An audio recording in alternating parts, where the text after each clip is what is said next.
69 Deville, driver's side corner light assembly.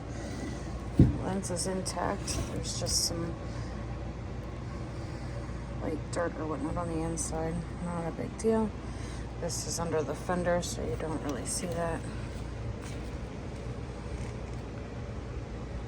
You can see like that is on the inside. It's just some dirt and just has to get washed out. Chrome has some average pitting, but overall it does have a decent shine. It comes with this rubber gasket that sits under that.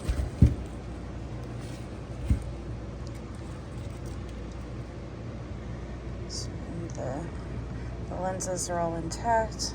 Chrome just has average pitting, but the chrome bezel is also intact.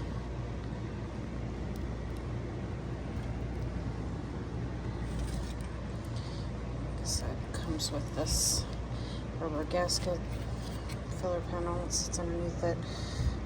This is a bracket that kind of holds it in there. That's got a little bit of rot to it, so you may want to use yours, or if you don't plan to remove this, then that's just fine.